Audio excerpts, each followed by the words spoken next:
Hello, my name is Pete Pizzatello. I'm the Director of Product Marketing at CAST. I want to thank you all for joining us today on this ERP Customization Kills Innovation discussion with Forrester. So before we get started, I just want to quickly introduce our speakers. Today we will have Liz Herbert from Forrester. She's a Principal Analyst serving the sourcing and vendor management professionals. She's been a featured speaker at leading industry events such as SaaSCon, NASSCOM, Society of Information Managers, and World BPO. She's also been quoted often in the Wall Street Journal, Fortune Magazine, the New York Times, and CIO magazines. Her research areas include SaaS and enterprise resource planning implementation with a specific focus on SAP and Oracle implementations. Liz helps clients understand the ERP implementation provider landscape, as well as best practices for provider selection, RFPs for implementation projects, and provider governance models. Prior to joining Forrester, Liz worked for the U.S. Department of Transportation. She was also a researcher at the MIT Media Labs and worked for Comdex, which was a division of Ziff Davis. Welcome, Liz. Thank you for joining us today. Thanks for having Forrester here today. Glad to have you. Along with Liz, we will also have Chris Manuel. He's a Director of Partnering Solutions from CAST, participating in the dialogue and presenting some slides supporting the research that Liz will be discussing today. So with that, Liz, I'd like to hand it over to you, and let's get started. Great. Terrific. Good morning, good afternoon, good evening, depending on where you are joining us from, and thanks for making time to participate today. As Pete mentioned, my name is Liz Herbert, and I'm one of the analysts at Forrester Research. And I know many of you are already familiar with Forrester and work with us, but for anyone who's not, Forrester is in the business of surveying technology buyers and business buyers to understand what are their priorities when they are making investments. And then we also work with companies on an individual basis to help them with their technology strategy. And as Pete mentioned, I'm primarily focused on the enterprise application space with a particular focus on ERP solutions. So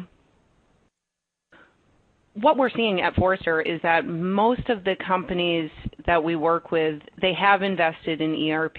They could be running something that's homegrown. They could be running a solution like an SAP or an Oracle. And mostly all of them are challenged with how can we balance costs, efficiency, operations with some of the business imperatives to drive innovation and transformation, to release new kinds of technologies that can really help with your customer experience or with your supply chain efficiency or with logistics or other areas that these ERP solutions underpin. So what we'd love to do today is share with you some of what we're seeing, some of the best practices that we've been capturing by working with companies around the world, and then also, as Pete mentioned, hear from you. We'll have a few polls here where we'd love to see what you're working on, what you're doing, what the state is of your particular enterprise applications. So with that, let's get started. I wanted to start off with sharing a recent survey that we did that was done to understand what are companies' priorities when they are making technology investments. And what we saw for the first time since the economic downturn in 2008 is that innovation has outpaced IT operational costs in the list of IT priorities. For many years, starting in, of course, we saw a boom heading into 2008, but with the financial crash and the economic downturn, we saw many companies start to adopt a severe cost-cutting strategy. A lot of the projects that were on the table at that time were tabled, and they were postponed, in many cases, indefinitely.